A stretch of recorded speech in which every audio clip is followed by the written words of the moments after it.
What's up, everyone? This is Demontre Black. Today we're gonna react to a death battle, Killua versus Mystica. Let's watch. This episode is sponsored by BetterHelp and HelloFresh.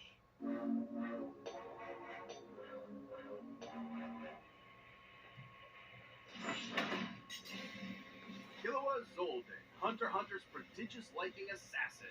Misaka Mikoto, Academy City's ace electric princess. Question: what is more terrifying than the all-powerful crackling might of lightning? Lightning in the hands of cocky, hyper-talented teenagers. The worst combination. He's Wiz and I'm Boomstick. And it's our job to analyze their weapons, armor, and skills to find out who would win a death battle. The Zoldicks, a vicious family of assassins known the world over. So infamous for their killing techniques, a single photo of any member sells for millions. You don't want to be the target of their next family outing. But like all families, there's bound to be a rebel. As was the case with the middle child, Killua. They seriously named him Kill? Hardcore. Well, it might be a pun on the term kilowatt, but kill is apt, given he's been trained in past tensing people since he was 3. I'll say, at age 14, he was strong enough to open a 64-ton door. Geez, what kind of workout did his family put him through? Somehow, it gave him 6 skater skills, extendable claws, and rhythm echo, a technique that lets him fool people's senses with just his feet. More accurately, by manipulating the cadence of his footsteps, Killua can create an auditory illusion, capable of tricking even extrasensory abilities. Killua was a heck of a prodigy, but despite being able to effortlessly rip out hearts, his family still thought he wasn't cold-blooded enough. Fed up, he ran away. Not to the circus, but to the Hunter Association, an association of people who hunt stuff. There, he tested himself in the Hunter's exam, and inevitably had gone head over heels for his new friend, Gon. Get it? Oh, God, Wiz, are you still taking those waste-of-time improv classes? Yes, and I think it's going pretty well. Mm-hmm. Killua's family didn't like him making friends, so they sat him down and then calmly and politely tortured him mercilessly as punishment. It was only thanks to Gon that Killua finally convinced his old man to let him go out on adventures with his buddies. But this change of heart was no act of compassion. Killua's father saw his freedom as just another step in molding him into a better killer. And in some ways, he was right. Through his adventures, Killua learned Nen, an invisible life force that... Yeah, it's key. It's always key. Actually, this one's a bit more complicated. You see, Nen is utilized through 4 main principles. 10 for containing your aura while defending from physical and mental attacks, Zetsu for relieving fatigue and masking your presence, Ren for bolstering strength and influencing emotions, That's pretty standard so far. and Hatsu, the unique way in which one's Nen is expressed. This comes in many forms, but all fall into one of 6 types, which represent how proficient a Nen user is at certain techniques. Oh, it's an RPG class system? More like a hybrid class system, because most users actually fall somewhere between 2 categories, giving them differing degrees of proficiency. Techniques from these Nen categories can even be further enhanced by adding rules to their use. Oh, then there are the advanced principles, which... Oh, God, okay, I get it. But we haven't even talked about Killua's Hatsu yet. Killua is a transmuter enhancer, i.e. he specializes in transmuting his aura into different forms and enhancing the power of himself and others. He uses his aura to... He makes lightning! Yes, in Killua's hand, lightning becomes a deadly weapon that he can fire down as a bolt, channel through his arms, or send through metal objects. Like his super alloy yo-yos. These bad boys weigh up to 50 kilograms. See, that's how you make a pun, Wiz. Packing enough force to shatter trees like I just shattered Wiz's confidence. Add in Killua's lightning, and he can electrify anyone who touches them. And this isn't some magicy-schmagicy lightning. His bolts have been identified as the real deal more than once. Meaning, Killua is certainly as fast as actual lightning, especially when he uses it on himself to bust out Godspeed, a form that greatly amplifies his agility and power, letting him bypass his synapses to reflexively react to threats. For regular folk, that much voltage would be too much. But thanks to Killua's training, he can shrug off over 1,000,000 volts of electricity. He's also exceptionally crafty. In a Nen fight, every move matters, and strategy almost always triumphs, even against greater strength. Killua used these powers to battle world-renowned thieves, bomber mercenaries, and ants. That may not sound like much, but these chimera ants were brutal, murdering and eating people by the hundreds of thousands, then threatening billions. It reminds me of an old experiment gone horribly wrong. Killua understandably wanted to bail, but Gon pulled him back in, much to his frustration. Killua wanted to be there for Gon emotionally, but could not comprehend why he was risking so much against the chimera ants, going as far as becoming a monster. In other words, Killua was crushing really hard, but didn't know what to do about Gon's simple-minded impulsiveness. It didn't end well for anyone.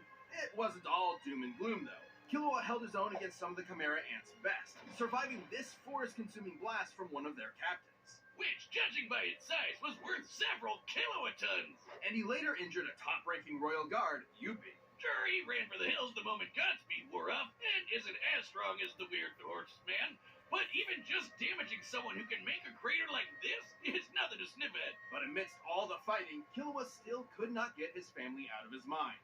Literally. As in, his brother, Illumi, put a needle in his head, forcing him to be controlled by self-preservation, ensuring he'd always run when victory isn't guaranteed. Wiz, you think you can call CPS for that? Thankfully, after some much-needed self-surgery and self-reflection, Killua removed it, overcoming his mental barrier and ready to risk his life for those he cherishes. Which he did when he finally got himself and his dear sister Alika away from their demented family. He even brought Gon back from the brink of his creepy Nen coma. But despite how valuable Gon was as a friend, Killua realized his unhealthy dependence on him. So he decided to travel with and protect Alika, finally realizing what he wants to do for the rest of his life. Oh god, the tearful romantic party! Still, if Gon or Alika ever need help, Killua is sure to come running. Ready to Killua anyone dumb enough to mess with him or those he cares about. This episode is sponsored by BetterHelp. It can be easy to spend all your time on your work, your friends, your family, but how much time do you actually spend on yourself? Therapy can be an incredible asset to your mental health, even if you don't think you need it right at this moment. A lot of these problems can be hard to spot without self-reflection and an outside perspective. It's easy to accept things the way they are without realizing that maybe they could be better. Everyone can benefit from becoming the best version of themselves. Positive coping skills, setting boundaries, supporting others without leaving yourself behind, all incredibly important to practice in your journey for self-fulfillment. And in this super busy world, BetterHelp is entirely online and designed to be flexible to your schedule. All you have to do to start is fill out a brief questionnaire to be matched with a licensed therapist. And if you'd like to make a change, you can switch therapists at any time at no additional charge. Find more balance with BetterHelp. Visit betterhelp.com/deathbattle today to get 10% off your first month. That's BetterHelp, HELP.com/deathbattle. Academy City, a sprawling metropolis filled with schools where espers train to master their supernatural abilities. Most of these youngins dream of rivaling the best espers, but only a few are hardworking and smart enough to do it. Among them being Tokiwadai Middle School's Level 5 Electro Master, Misaka Mikoto. Level 5? So she's a Pokemon, but an anime girl. Each esper's power and utility is ranked, with Level 5 being the highest they can normally achieve. And after working up to that level, Misaka became unstoppable. She can magnetize herself to metal, electrically enhance her physique, sense her surroundings through an electromagnetic radar, and generate billions of volts. In addition, she can make iron sand from disparate particles in the air to form tornadoes, body decoys, or a sword that vibrates at rapid speeds for enhanced cutting power. Just what an anime girl needs, a chainsaw. Man, if she gets serious, Misaka can even make a friggin' 6 million ton kaiju out of it. With such tremendous power, Misaka put an end to many crimes, earning fear among criminals, admiration among her peers, and lots of personal pride in her abilities. There was nothing she couldn't overcome. Nothing except the bane of all tsunderes, a frizzy-haired, dumbass anime protagonist. Enter Kamijo Toma, a level 0 nobody who Misaka could not harm, no matter how many times she tried. Oh, I hate you, but I secretly love you, and it'll work out in the end. Shut up! But she'd have more than a dork like Toma to worry about. As amazing as Academy City is, it's more corrupt than New York real estate. Years ago, Misaka gave some shady scientists a sample of her DNA, being promised it'd help cure tons of fatal diseases. Instead, they made tens of thousands of clones of her, sending them all to be slaughtered one by one. specifically against another level 5 and A-tier edgelord named Accelerator. By farming all these clones, they hoped he would finally get enough EXP to become a mythic level 6. Is that seriously all it takes? How does this Esper stuff work? Glad you asked. Espers represent the scientific side of the world, a side I'm so familiar with. All Espers possess an involuntary movement or AIM diffusion field that manifests their power, letting them consciously alter reality. Changing reality with your mind. Isn't that just magic? Au contraire, Boomstick, it's quite scientific. Look at Misika's signature move, the Railgun. Many real-life railguns use a set of parallel conductors to generate Lorentz force. By envisioning imaginary rails between herself and her target, Misika can create a similar yet greater effect, accelerating the speed and kinetic force of a projectile, usually a coin, into a concussive bullet. It's beautiful. It's science. How long are you going to be nerding out over this? Come on, this is like my one thing. Where was I? Oh yeah, thousands of dead clones. Traumatized by the endless slaughter, Misika felt enormous guilt. You see it all the time with horrific experiments. Sure, buddy. She worked for days to end the clone project, but concluded it would have to end with her sacrifice. But Toma butted in, giving Misika the support she needed in her darkest hour, while also punching out Albino Magneto with his Esper-proof fist. Misika had shouldered her burden for so long that she forgot how to rely on others. This wake-up call from her newfound crush was exactly what she needed. But even with Accelerator decelerated, Misika kept fighting Academy City's underbelly, all to protect her friends and free her sister clones she befriended. She dealt with a lot of trouble on the way, but had the power to do it. In her battle with a killer cyborg lady, Misika conjured a city-spanning storm, which, by measuring the size of the cloud relative to the city, would require over 58 kilotons of energy to make. Kiloton. She's also fought other level 5s, not just Accelerator. She got into a middle school beef with a snobby telepath, fought this explosive weirdo, and dodged particle beams from an unhinged Karen. The electrons of which can accelerate to high relativistic speeds. It's no shock. Misika's reactions are that fast, given her lightning has been stated to be light speed on 5 different occasions. More than just her powers, though, Misika's greatest asset is her intellect. It might not look it, but high-level espers constantly perform tons of nerd math just to make their powers work. And understanding other powers has been just as vital to Misika's survival. Take her bout with the magic Valkyrie, Brunhild. Remember when Wiz said espers were the science side of the world? Well, these weirdos are packing the magic. A single mistake from Misika could have meant death, but she still stalemated Brunhild. Now, Brunhild was still stronger and faster, but it is impressive Misika was able to harm a Saint, who are normally only deployed against foes capable of leveling mountains. One such foe, Hell, froze 100 kilometers of ocean. You'd think this means Misika can take on all sorts of magical baddies. But alas, the power creep says otherwise. He's actually serious. When you're dealing with crazy magicians and magic gods, even a level 5 Esper struggles to keep up. Misika valued her abilities so highly that she struggled to maintain her self-esteem when they weren't enough.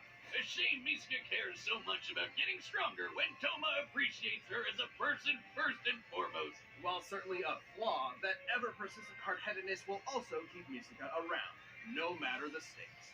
So watch out, because this pint-sized 14-year-old is quite literally a walking railgun.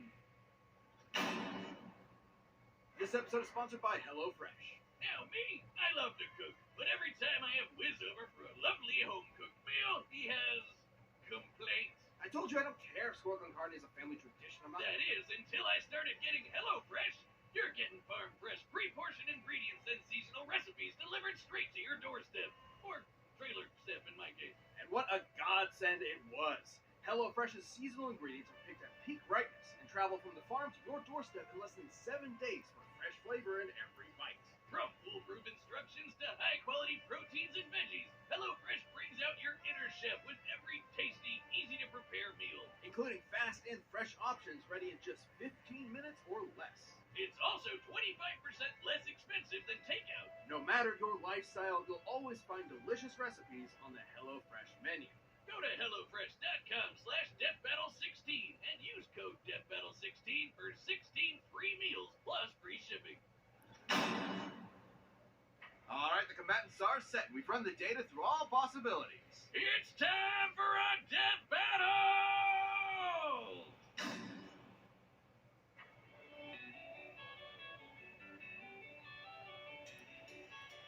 Hey, that's mine. I've been looking for it all day. Give it here. You want it? Come and get it.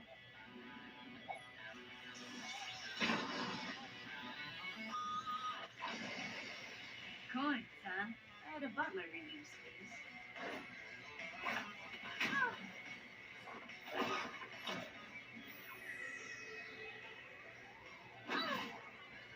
Focus. It's a trick of sound, not sight. Gotcha.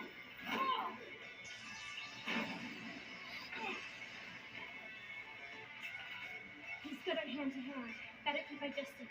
She has stronger lightning. Gotta get him close. No problem.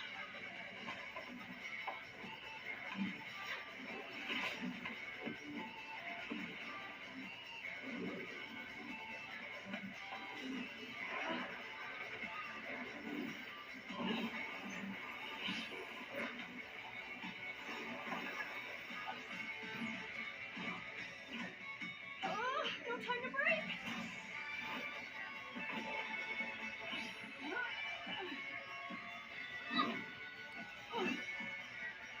Now's my chance.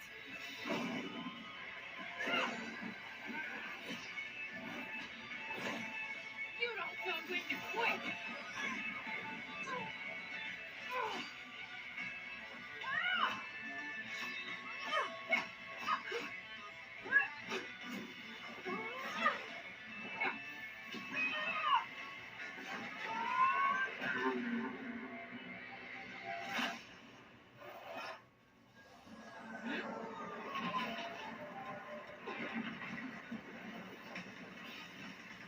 Catch this.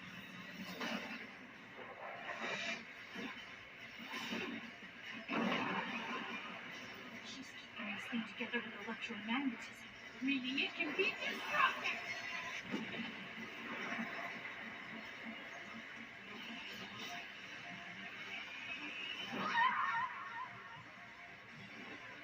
Wait a minute.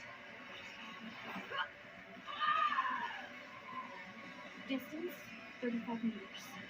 Altitude, 45, 40.